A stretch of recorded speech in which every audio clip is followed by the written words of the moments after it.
Trump is having the worst week he's had since the Mac counter canceled his favorite color, Summer Squash number 5. After the Supreme Court smacked down his use of the Alien Enemies Act to deport Venezuelans without due process, he went on an absolute tear on social media, seemingly forgetting that he's personally responsible for like a third of the Supreme Court. He said, "The Supreme Court won't allow us to get criminals out of our country. It's almost like you have to prove that they're criminals before you deport them, Donald."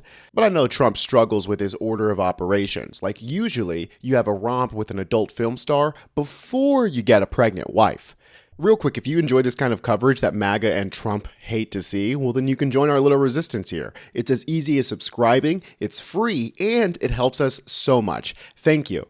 Trump is probably the worst sore loser there is. He continued his little rant last night. The Supreme Court has just ruled that the worst murderers, drug dealers, gang members, and even those who are mentally insane who came into our country illegally are not allowed to be forced out without going through a long, protracted, expensive legal process. Like, yeah, dude, that's called due process. It's enshrined in the Constitution. It's one of the things that makes us a constitutional republic and not an authoritarian dictatorship.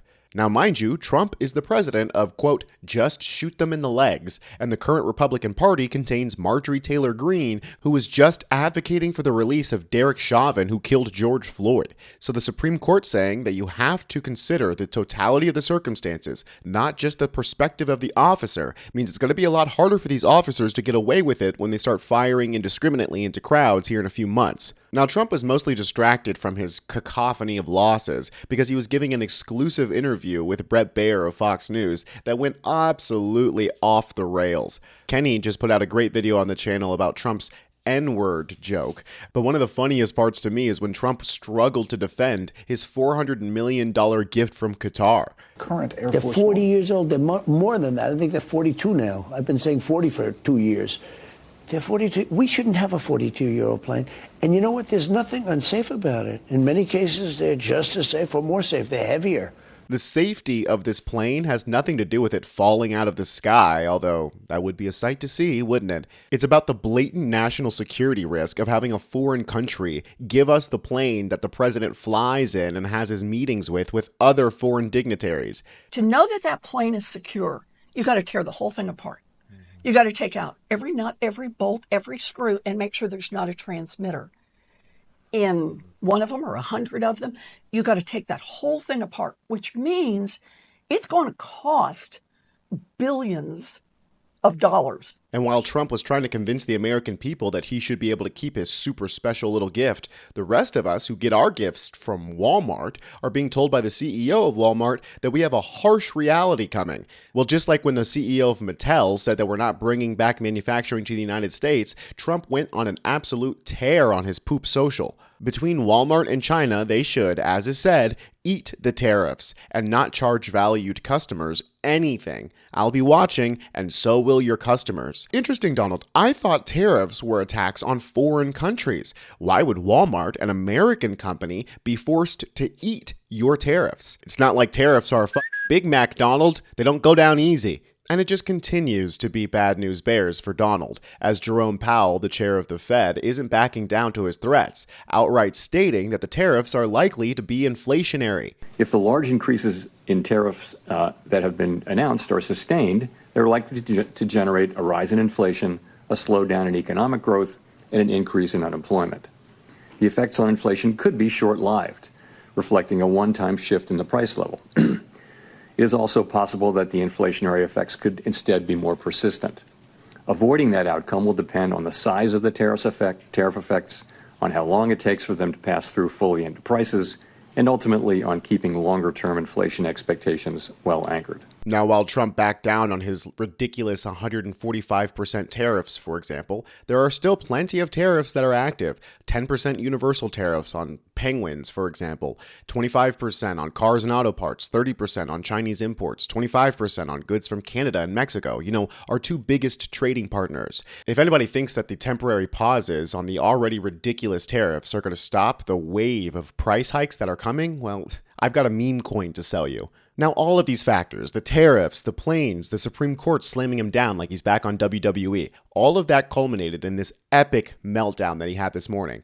Whoever had control of the Autopen is looking to be a bigger and bigger scandal by the moment. You guys remember the Autopen thing from back in March, where he was complaining that a bunch of pardons were done by Trump through an Autopen? And then we all learned what an Autopen was and how it's super common. Freaking Thomas Jefferson was using an Autopen. It is a major part of the real crime that the presidential election of 2020 was rigged and stolen. He's still doing Stop the Steal 5 years after the steal was stole.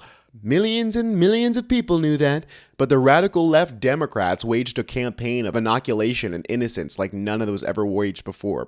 This is why the unselect committee of political thugs, who were given a full and complete pardon by the person who wielded the now illegally used Autopen, deleted and destroyed all evidence and information from their corrupt and vicious witch hunt against me, i.e., they can't find any evidence of an illegal witch hunt, so now they're claiming the evidence has been deleted. And many other people whose lives were completely shattered and destroyed by this historically criminal event. I still think that every single day Joe Biden is more and more vindicated for pardoning his family and his close associates at the very last second. It's clear that that is the biggest thorn in Trump's side. He is still whining and crying that he can't go after these people for something that never happened. He continues to rant and rave about the Autopen and a stolen election. And people are quick to point out just how unhinged this is.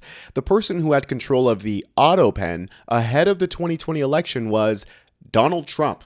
Doesn't J.D. Vance have an obligation to invoke the 25th Amendment? And I think now is about time. It's time to 86-47. And before they send the FBI and the Secret Service after me... As some of you know, yesterday the Trump administration sent the Secret Service to my home. With Lee County, this is Agent the Secret Service. For years, MAGA Republicans used the term 86 to call for the removal of Biden and others from office. But 2 days ago, things changed because former FBI Director James Comey posted this image on Instagram of shells writing out the number 8647, meaning get Trump out of office. And I posted the same thing using billiard balls. But then things drastically changed when Donald Trump Jr. tried to redefine the term and claim it means assassinate his father. That meant assassination. And it says it loud and clear. So then the Secret Service showed up at my house. This is fascism at its finest. They redefine the terms and then use those new definitions to go after dissenters and squash anybody that has an opinion different from Trump. This is what I meant. 86-47 all added together is 25. And that's what I mean. 25, his stupid, incompetent, narcissistic, malignant ass. Trump is a malignant tumor hanging off the side of America. The fact that he paints himself honey beige like a soccer mom from 2007 isn't going to save him when we finally wield the scalpel that is the 25th Amendment and finally remove him from the rest of us. I'm Tony Hinderman with Really American, and I'll catch you next time.